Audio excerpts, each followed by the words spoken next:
What's going on, everyone? Welcome back to the show. So are Republicans in trouble? Are we seeing people get to the point where they're not going to vote for Republicans in the future when it comes to the 2026 midterms? And then today, we have an election today. Are we going to see some backlash as a result of all the things that have been going on in this country? And so that's what we're going to focus on in this video. But first off, you guys can do me a favor. Please like the video. And if you're watching this video and you want to see more content like this, please consider subscribing to the channel. Okay, so let me show you this first clip here. This is going to be some polling from NBC. Here we go. Previous poll. This was back in March. 47-51. He was starting out now well into his first year of the second term, down to a 43% job approval rating for President Trump. This, of course, coming against the backdrop of the government shutdown. We asked the question, who do you blame? 42% say Democrats in Congress, but 52% said it's either the president's fault or his party in Congress's fault. This is striking, Steve, because here we are a month into this shutdown now, and more Americans still pointing the finger at Republicans for this. Certainly seems like it could be related to some of the numbers we're seeing here. Yeah. Now, check this out. Talk about Trump and his job performance on particular issues. Again, basically a year ago, he was elected. We asked folks, do you think he's delivering here? He does get decent marks when it comes to border security and immigration. Slight majority say he has lived up to what he promised to do there. But on none of these other topics do you see that number getting past the mid-40s. In fact, the low 30s down here on the economy questions. Well, and part of why President Trump was elected on the economy, now it seems like it could be a headwind heading into Tuesday for Republicans. And a huge shift, obviously, from his first term, too, when he actually did get good marks there. So you talk about heading into this Tuesday. We asked folks about their enthusiasm for the midterm elections. That'll be next year, 2026. But this was astounding. 66%, two-thirds of all voters have a high level of interest. We will find that number typically on the eve of the actual midterm election. This is a year out. And this is what's encouraging for Democrats, troubling for Republicans. More enthusiasm for Democrats. That high level of interest, it's about 3/4 of Democrats. It is a little bit lower there for Republicans, and that could feed into the second part of this equation, and that is we asked folks, midterm election, which party would you want to control Congress? And the Democrats have now, in our poll, this is significant, opened up an 8-point advantage over Republicans. We checked this back in the spring.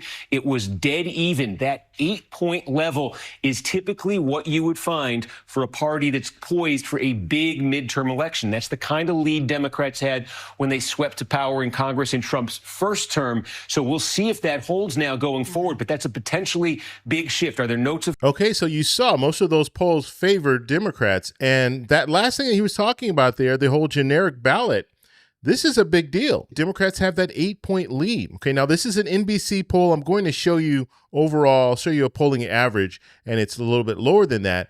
But we're looking at that 8-point lead, and you're looking at the interest coming from all voters. People are interested already in the 2026 midterm election. That is generally a rebuke of the president, the current president, and how things are going. So the policies that are being put forward, people don't like it, and they want change. And so we'll have to see what happens later today. You have a governor's race in Virginia, governor's race in New Jersey. You have Mamdani running in New York. And so we'll have to see how those results turn up, because we did have President Trump come out and endorse Cuomo. And so is that going to sway voters in New York? We'll have to see. Now, I want to show you some polling here because I think this is interesting as well. And so looking at Real Clear Politics, if we look at the polling average, and we'll look at some of the individual polls in a second, but looking at the polling average for this generic ballot, you have Democrats at plus 3.6.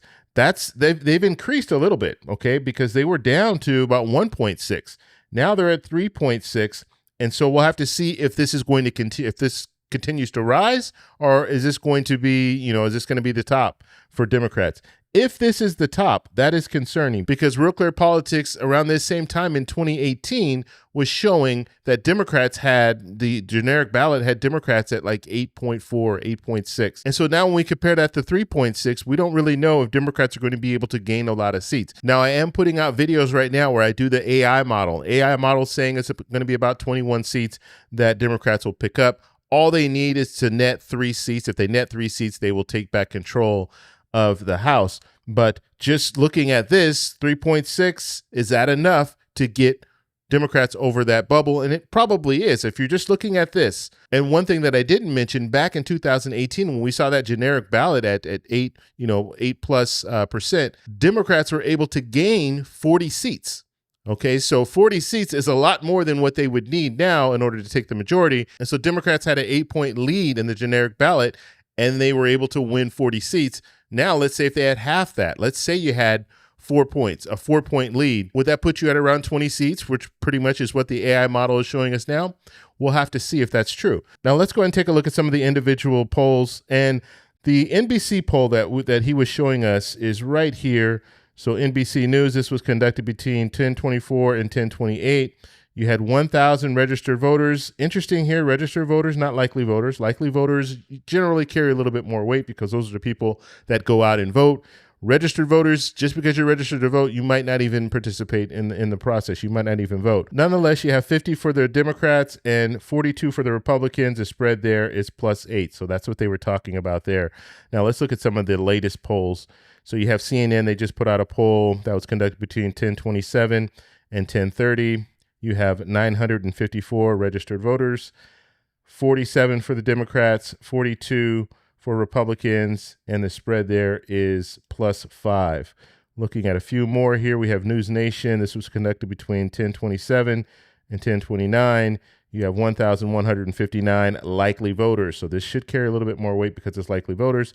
And look at here, you have Democrats at 47, Republicans at 47, so you have a tie there. Okay, let's move on. We have a big data poll. This is conducted between 1026 and 1029. 2,984 registered voters, and you have Democrats at 43, Republicans at 41. Democrats are +2. And then we'll look at one more. You have this ABC Washington Post Ipsos poll conducted between 1024, 1028, 2,203 registered voters, Democrats at 46, Republicans at 44, Democrats +2. And so one common thread that I see here is you have a lot of registered voters, in these polls.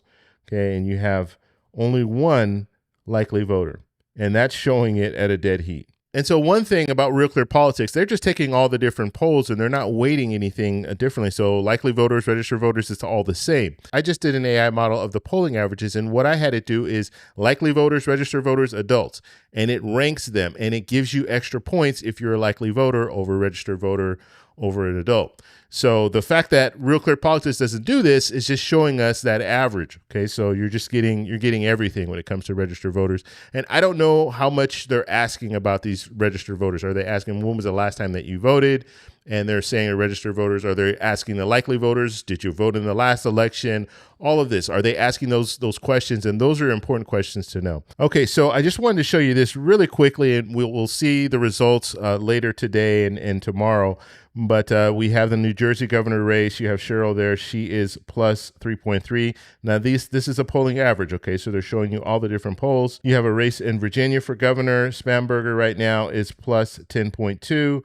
And then you have the New York mayoral race, and you have Mamdani at +14.3. And so those are the three races that I'm really going to be watching closely, because if Democrats sweep and they win all three of those races, that could say something for the 2026 midterms. This could show us that the momentum is on the Democrats' side, and the Democrats might be able to, we might see a blue wave in 2026 as a result of the things that have been going on in the different policies. People are just not happy. Okay, and they'll come out and show that. The New Jersey race is going to be very, very important for us to focus on, because that race is really close.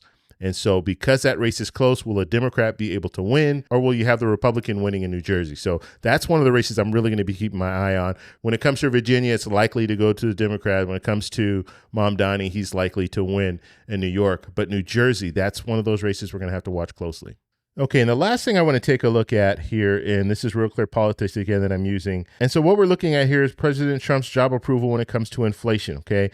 This is one of those issues that, and this is what I think Trump won on. He won on inflation. You heard him when he was running for president. He was saying inflation is too high, inflation isn't too high. And guess what? Inflation was too high. But the problem is inflation hasn't gone down. It's continuing to rise. Okay, it's starting to tick back up again.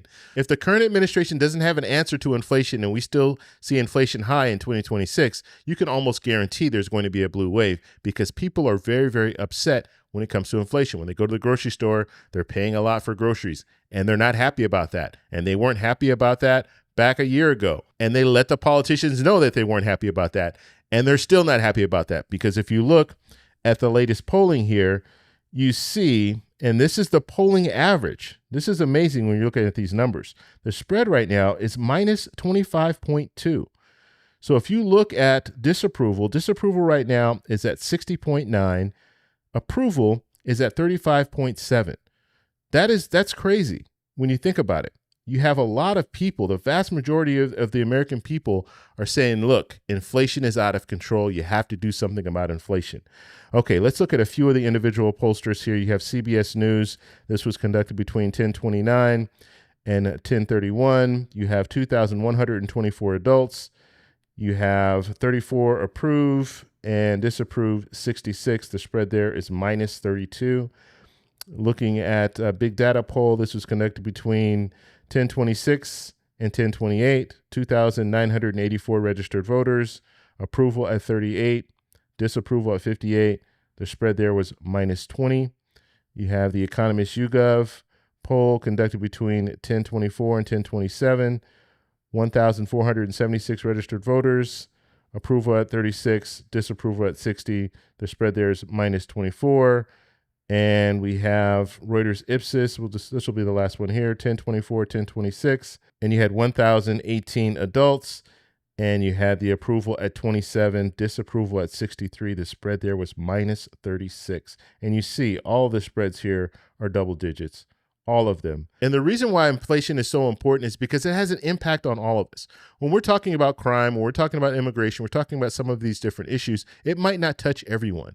But inflation touches everyone. We all purchase things, and we know when prices are going up.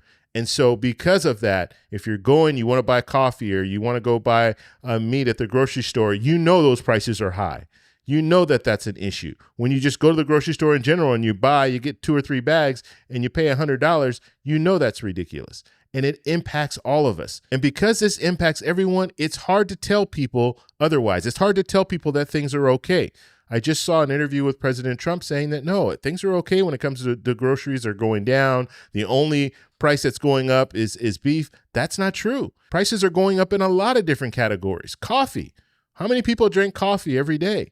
The price of coffee has skyrocketed. And so it's going to be very hard for any politician to convince the American people that things aren't more expensive. And that could be what Republicans are going to have to do in 2026 in order to win in 2026. Are they going to be able to be successful doing that? I think it's impossible. If we see inflation the way it is now or even higher, it's going to be impossible for Republicans to maintain control of the House. Now, the Senate, that's a different story. I think the Senate, Republicans have a real good shot of maintaining control of the Senate. But when it comes to the House, if things stay the way that they are now or get even worse, we could potentially see Democrats take control of the House, easily take control of the House. I want to know what you guys think, so let me know in the comments below. If you like this video, please give me a thumbs up. Please subscribe for more, and I'll talk to you in the next one. Bye. So that's all we have for this video. Make sure if you guys want to send me an email, you can do that, david@thetecshow.com. Like the video, subscribe for more, and check out these videos over here for some more great content. Talk to you later. Bye.